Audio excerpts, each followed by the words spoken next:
Hello, everyone. Hi. Yeah, so my name is Vish. I work at the Facebook AI research group over here in London.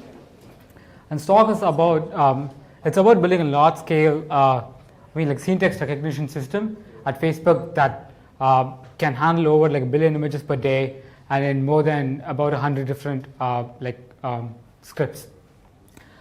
Yeah, I'll talk about the challenges involved as well as the lessons learned in the process. If you have any questions, please do ask me at any time. But before that, what does it mean to do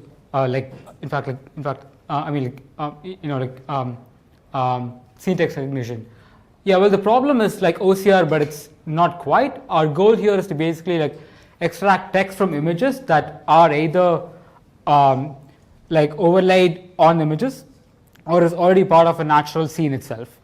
And if you take a look at the kind of content that's actually being spread in social media platforms, a large number of them are actually being spread as text on images, and being able to understand them has a bunch of benefits, like you can identify any policy violating content, or you can improve, say, things like screen readers for people who can't actually see, and so on. When you go about building a system like this, there are a large number of challenges over here. And the most important challenge here is that your object detector needs to be highly accurate. So if your downstream task is image classification, and if your object detector is not super accurate, then here in this case, as you can see, this object detector can only capture half of the image of this bulldog, but your image classifier still can correctly say that this is a bulldog. But if your task is text recognition, you want your object detector to be highly accurate, because otherwise you change the meaning of the content entirely. In addition to that, actual text and image comes in different sizes, fonts, orientations, and so on. And if you hope to build a global system, you want to be able to handle a large number of languages. And despite all of that, the entire system needs to be highly efficient, and it should be scalable if you hope to actually handle the volume that you in fact care about. So the model essentially contains a two-step approach where we first have a text detection system, and the goal of the text detection system is to actually take an image, and on that image it tries to output the crops on the image that contain the words itself. So that does the object detection part, and then you have a text recognition system that takes the individual word crops and gives out the actual transcription of the word. Now, moving on to the text detection aspect, so the system essentially uses this approach called as faster RCNN, and the way this works is you have a convolutional neural network as a trunk, and you apply that onto the image, and what that gives you is like a feature map. And on that feature map, there could be multiple places where you might have an object, in our case a word or a bunch of words. Now at every single spatial location that you have on this feature map, what you do is you create these things called the anchor boxes. These anchor boxes are these boxes with different orientations as well as sizes and so on. And at each of these boxes, you try to figure out the probability of there being an object, in our case a text. So essentially at every single spatial location, you have these large number of boxes, and you predict the probability by training in supervised way, and you pick the top n number of boxes that might have an object underneath. And in addition to that, you also have this regression layer, and what that does is that tries to actually give you the accurate bounding box coordinates of where each of the words is going to be. And typically, the convolutional network that you use as part of this architecture is actually quite expensive. And we've been caring about efficiency from the beginning, so we indeed replaced the convolutional trunk with a much more optimal network called this, the ShuffleNet architecture.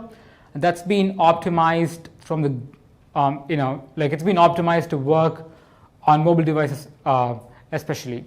And the specific optimization that it has is, so typically the convolution that you will apply at any given layer operates on every single channel of the previous layer.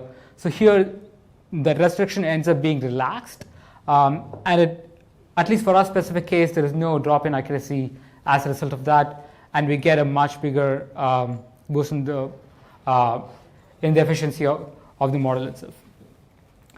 So a problem with object detection models typically is that they only give out these horizontal bounding boxes. And obviously, if your goal is to understand text, on images, especially, text might come in all these different orientations. And to fix that, we had improved this fast RCN architecture that I mentioned to incorporate these anchor boxes that have all these different orientations, specifically quantized at these 30-degree intervals. And you have a regression head to correct the plus 15 and the minus 15 delta that you have. So with that, as you can see, we have pretty good results when we apply the specific model on these oriented text.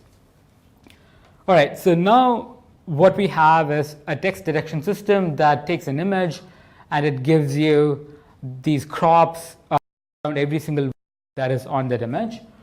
Our next step is to actually, in fact, transcribe the text. So you take these word crops and you want to obtain the text itself.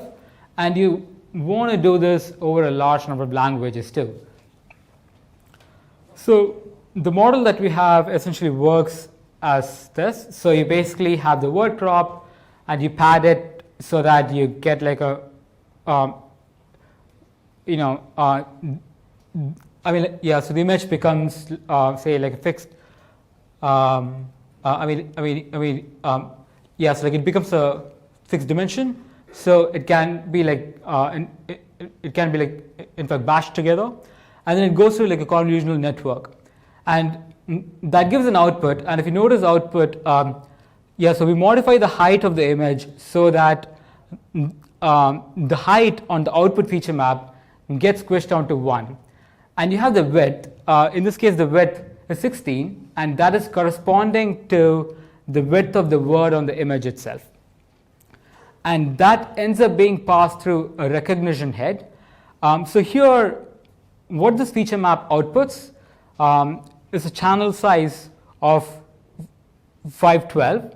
And the final recognition head, it takes this feature map and it outputs a probability distribution over each of the characters in the alphabet that you care about. So the A there, if it's just lowercase English alphabets that you actually care about, it's going to be 26. And the 16 there is going to be the width of the word itself. So at every spatial location of the image, you have a probability distribution over what is that alphabet going to be at that location. And the final decoder that you saw over there, in our case, is what is called it's called a connectionist temporal classification loss. And what this does is, in the original image that you saw, you had a width in the feature map of about 16. And say you want to recognize the word hello, it has just like it has like 5 characters. So of these 16 different spatial locations, there could be multiple ways in which you could get the word hello. Now the goal of the CTC loss function is to find out all possible ways by using dynamic programming and some of the probabilities of these paths, and use backpropagation efficiently so that all these paths get updated. So that's the final architecture over here. So you have an image, it goes through a series of conv layers, and then you have the feature map at the end. And the vertical axis on that feature map is basically the probability distribution over all the alphabets that you care about. And the horizontal aspect is the length of the word itself. And then you have the CTC loss function, which finds all possible paths in this probability distribution, and it does backpropagation in an efficient way. So at the inference stage, though, the way in which we actually get the word is by just applying like a greedy decoder. So now, if you want to apply this to a large number of languages, there are multiple ways in which you could do this. A naive way would be to have a different text recognition model for each language that you care about, but that's obviously super expensive. And one obvious compromise that you could do is you could have a shared convolutional trunk over here, and then for each language you have a different head. So each of the heads is going to have a separate probability distribution over the specific language that you care about. But surprisingly, though, we found that just modifying the original architecture that we had to change the probability distribution to encompass the characters from all the alphabets that we care about actually worked quite well for a large number of languages. And yes, and yeah, so like all of this only works to the extent that you have highly accurate and manually annotated data for like the training process, and especially for a large number of languages, it's not going to be easy for you to obtain the training data itself. Like for instance, when we were training this text recognition model for Urdu and so on, like we couldn't actually find annotated data. So we employed the approach of actually using this artificially generated data sets, where you just overlay text on the images that you actually care about, and then you train the model with that. So the blue line over here shows the accuracy of the text recognition model for the Arabic language by just training on a small number of manually annotated data set. The green line shows the accuracy when we pre-train the model on the artificially generated data set, and then we fine-tune it on the manually annotated data set. And you can see, especially for the in the regime where you don't have much annotated training data, by doing pre-training on artificially generated data sets, you get a big jump in the total accuracy of the model itself. So far we have trained these models. Now we want to actually deploy it in the real world, but object detection typically is super expensive, and it's mainly because object detection models are accurate only when they operate on huge image sizes, and having huge image sizes means you have large activations to read and write from, like the main memory, which means on your servers you're actually bound on like the memory bandwidth, which is the pathway to actually in fact read and write memory from the RAM.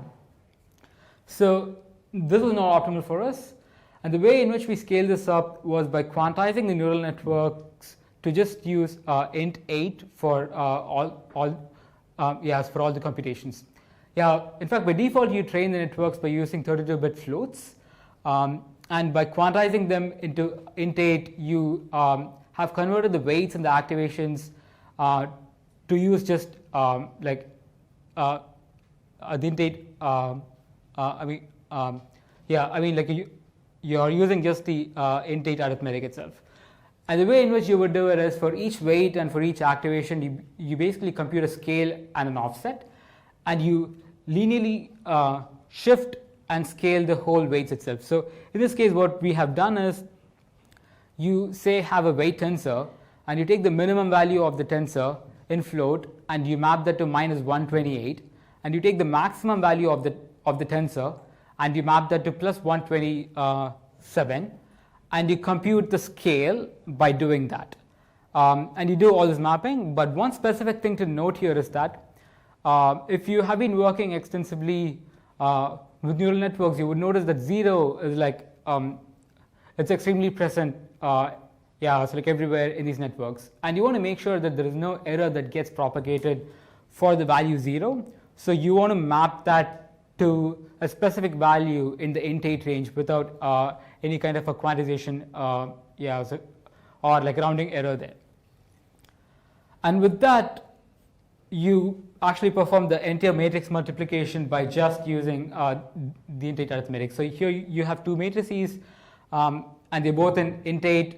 So in our case, if you are performing the convolution, so matrix M could be the weight, and the matrix N would be the activation from like the previous layer, and then you perform the matrix multiplication just in Int8, and then you accumulate the intermediate results in Int32 because otherwise it would overflow, and then you actually quantize it back to the Int8 range itself. So initially when we tried this, there was a big drop in the accuracy of the model itself, as one might expect, and we did a few things to actually bridge the gap in the accuracy itself. And the first thing is you might want to, so in all these networks you would have a convolutional layer that is immediately followed by a ReLU and so on, right? A thing that you can do is you can fuse the convolution and the ReLU together. And if you think about why this works, so what ReLU does is it basically sets a large number of values to 0 in the activation. And that means when you quantize the output of the ReLU layer directly, you're basically shrinking the range over which you would be applying the quantization. So in the past I mentioned we'd be taking the min and the max and then doing this linear scaling. Now when you do this after applying ReLU, like you're basically throwing away all the negative values, so your min is only 0, and then you quantize it with the other part of the range is the max. So it reduces the rounding error itself. And another optimization that you could do is you don't want to quantize the first layer of the neural network because it's highly sensitive to the accuracy, and it's okay because the first layer only operates, especially in computer vision, like it only operates on the RGB channels. It's just 3 channels, so it's actually quite cheap. And with that, we got a pretty, as you can see, from about a 5% accuracy gap that we had originally, we were able to cut it down to about 0.2, which is almost, it's negligible.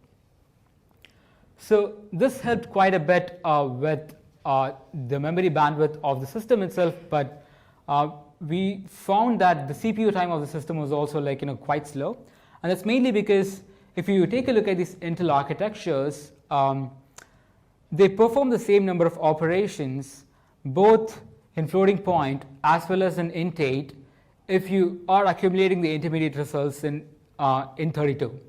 Now to optimize that further, what we could do is we could accumulate the intermediate results in matrix multiplication in Int16, but the downside is that you might overflow, which would cause more drop in the accuracy of the model itself. Now how might we go about actually fixing this? So there is this technique called Outlier-Aware Quantization. So here it's just an example of a quantized input activation matrix, and you have a quantized weight matrix, and this is just simple matrix multiplication. Now on the output matrix that you see over there, there are 2 values in red, and those values are outside the Int16 range. Now those are the values that are going to in fact overflow if you perform the accumulation in Int16. Now to fix this, what you could do is you could actually break down the weight matrix into a dense matrix that has all these smaller values. Say instead of 8 bits you could have about 7 bits there, and you have the large outlier values in this other sparse weight matrix. In this case, the entire matrix multiplication becomes a summation of 2 different matrix multiplications. Now what you then do is you apply Int16 accumulation for the first one, and you do the matrix multiplication in the normal way for the second one. And if you were to assume that the second weight matrix is sparse, the number of computations you'll be doing there is actually much smaller, so the trade-off becomes actually feasible to do. But when we applied this, again, we found that the accuracy drop was actually quite high, and that was because it's not enough for the weight matrix alone to be sparse. You want the activations to be sparse as well. And we found that in a specific layer in this neural network architecture we were using, not all convnets were actually being followed by the ReLU architecture. And the implication of that is that if you have this Int8 mapping on this number scale, and if your activation, say, in fact, ranges from -5 to +3 over there, you would be mapping 0 to -5 in Int8, and you'd be mapping 160 to the value 0. And as I mentioned before, 0 occurs a large number of times in these networks, which means your activation matrix is going to have a large number of the value 160 after you perform the quantization, and that would result in these overflows. So to fix that, we just had to introduce ReLU, and that shifted the Int8 range for 0, in fact, the value 0 itself, which meant you don't have these overflows at all. And the key lesson here is that you basically want to actually co-design your model as well as the system optimization that you would be doing, in fact, together. So with that, we got a pretty big jump in the total throughput of the system itself, and more than a 2x drop in the total the time taken by the model to run each image. And the core primitives that we've been using to actually run these quantized networks on the Intel CPUs have been open sourced as well as part of PyTorch. And all of this allowed us to go from about basically nothing to more than 1 billion images per day for this large-scale text recognition problem in a span of about 3 to 4 months. And the key takeaways that I have are, you first want to think about the data that you're using before the models themselves, because oftentimes having high quality annotated data with extremely simple models is the right way to go. And if you can't get high quality annotated data, then you could also think about actually artificially generating your own data sets, because for a large number of problems that might just work well. And if you want to deploy your models in the real world at scale, you want to think about the optimizations as well as the modeling together from the beginning, as opposed to first building the models out and then thinking about the optimizations later. And that's all I have for today. I'd be happy to answer any questions from the audience.